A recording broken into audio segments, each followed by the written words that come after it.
So now we're going to look at finding x and y intercepts. First we'll look at finding x intercepts. So values that make the denominator of a rational function equal 0 are vertical asymptotes. Values that make the numerator equal to 0 are x-intercepts. So we're going to find the x-intercepts for all of these, and our rules are going to be a little different for each, a little bit different for each of our functions. All right, here we're going to have to do something maybe a little extra for some functions, depending on if there are exponents in the function or something added to the function. All right, let's look at the first one. The first one is y equals 2 over x plus 3. All right, so now to find the x-intercept, you set the numerator equal to 0, but you can't really set 2 equal to 0. That doesn't make any sense. All right, so there is no x value in the numerator. This particular graph has no x-intercepts. And that makes a lot of sense because there's a horizontal asymptote at y equals 0. So no, the function is not going to cross the x-axis. So this particular graph has no x-intercepts. So if there's nothing added and you don't have any variable in the numerator, there isn't going to be an x-intercept. If there is something added to the function, it's been shifted up and down. And now that changes the horizontal asymptote, and it can change whether or not the graph crosses the x-axis. Because the x-axis in the second example is no longer the horizontal asymptote. It's y equals -4. All right, so we're just going to set y equal to 0 and solve. So we have to work just a little differently here. We have to include the whole function because there's something added in. So here, in the first example, it was just the numerator. In the second example, we're going to have to set that whole function equal to 0. Right? And so the reason this one's a little different is because of that value there. Right? That has an impact on the x-intercept, and we can't find it if we don't include that value. So that means we have to include the whole function. All right, so we have 0 equals -4 times x plus 7 minus 4. All right, you want to move that term added in to the other side, and then you'll be able to cross multiply. So we're just going to add 4 to both sides. So 4 equals -4 over x plus 1. Or excuse me, that's an x plus 7.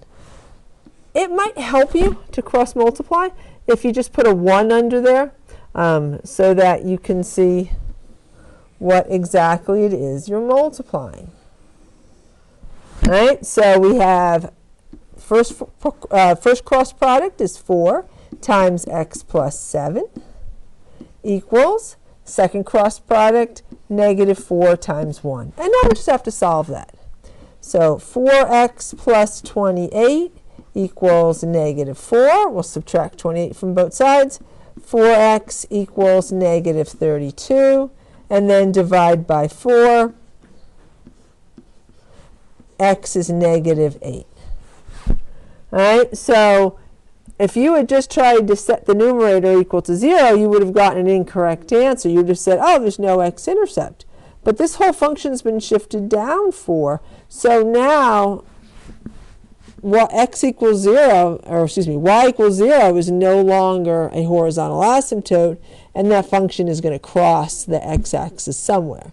And by replacing y with 0 and solving and using the whole function, we can find the solution. All right, and we can check this one. just to see that, yep, that is correct. So the value of y at the x-axis is 0. So 0 equals -4 divided by -8 plus 7 minus 4. All right, so that's going to be 0 equals -4, and that would be divided by -1 minus 4. Well, that's 0 equals 4 minus 4. Well, that is a true statement.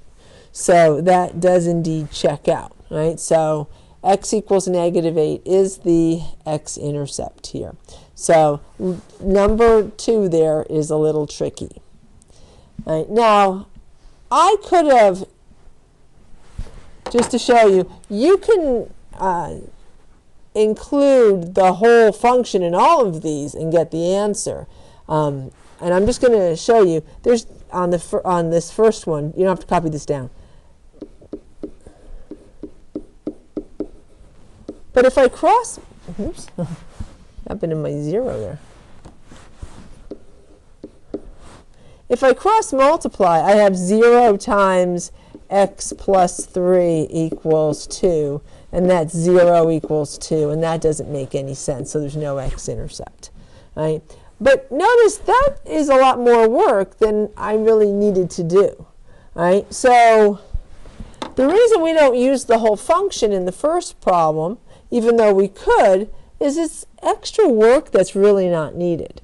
There's no way that 2 equals 0, so there's no x-intercept. I don't have to solve it out to figure that out, although you could.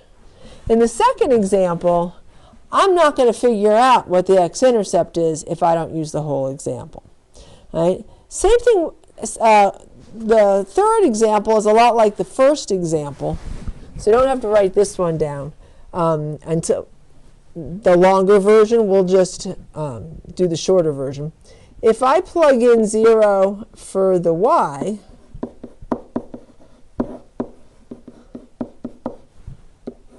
and I cross multiply, so the 5x plus 1 would have canceled out anyway. Right? So rather than giving ourselves more work, unless something is added or subtracted to the whole function, you can just set the numerator equal to 0. And I think I'm going to add one little, so I'm going to put set numerator equal to 0, and then I'm going to put except this one. Because that's the only example, the only time where you're going to use the whole function is if something's added in. Because you have to take care of that. That's that value added in. All right? Every other time, there's no reason to include the denominator. It's not going to impact the x-intercept at all. It's just going to cancel out. All right, so let's go ahead and do the next one. So we have 3x plus 3 equals 0. So 3x equals -3. We just subtract 3 from both sides to get the 3x by itself. Divide by 3, and x is -1 is the x-intercept. And then the last example is a little different too, because we're going to have to factor. So we have 3x squared minus 10x minus 8. 3 times -8 is -24. All right, so two numbers that multiply to give us -24, but add to give us the b term. I'll even put a times c. The b term of -8. All right, so it's multiplying to a negative number, so one's going to be positive and one's got to be negative. It's adding to a negative, so the larger is going to be negative. All right, so let's just think of the factors of 24. Right, they have to be 10 apart, right, to add to -10. So it's not going to be 4 and 6, right? Because if they're both negative, they're going to add to -10, but they're not going to multiply to -24. They're going to multiply to +24. So it's not 4 and 6. 8 and 3, right? Well, they're only 5 apart. So if that one's negative, they're going to add to -5, not -10. So that's not the pair. Right? And then we have 12 and 2.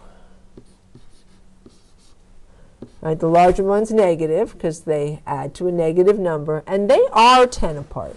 And that is their 2 missing values there. So replace the negative 10x with a negative 12x and a positive 2x. And the first two are a group, and the second two are a group. Remember, just factoring from first quarter. Greatest common factor for 3x squared and negative 12x is 3x. Divide by 3x, and you have x minus 4. 2x and negative 8 are divisible by 2. Divide by 2, and you have x minus 4. The repeating x minus 4 is one factor. The leftover 3x plus 2 is the other. And these are both going to be x-intercepts. If one of the factors had canceled with the factor in the denominator, then it would not be an x-intercept. It would be part of the whole. But remember, the denominator is x minus 6 times x plus 6, so it doesn't match. So, oops, I forgot to set this equal to 0. All right, so we'll just set both factors equal to 0. So fractions equal 0 where the numerator is 0. And so because of that, we're just going to set the numerator equal to 0. And then the only exception, if something is added in, then we have to set the whole fraction equal to 0.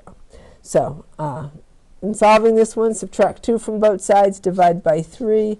X is negative 2/3. So there are all of our x-intercepts. So just the first one didn't have any x-intercepts.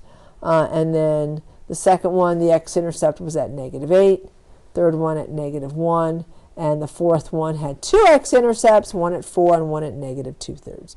So if you don't have to factor, it's pretty easy to find the x-intercept. You can see we didn't have to do too much work on 1 and 3. If you have a quadratic, you do need to factor, right? And you see it wasn't too much work to factor. And then if you have something add or subtracted in, you set the whole equation, set y equal to 0. You have to use the entire equation. Right, and that's it for x-intercepts. Right, and then I'm going to cut this video short, and then in the next video we'll look at y-intercepts, and y-intercepts is going to be a really short video. So thanks for watching, and bye for now.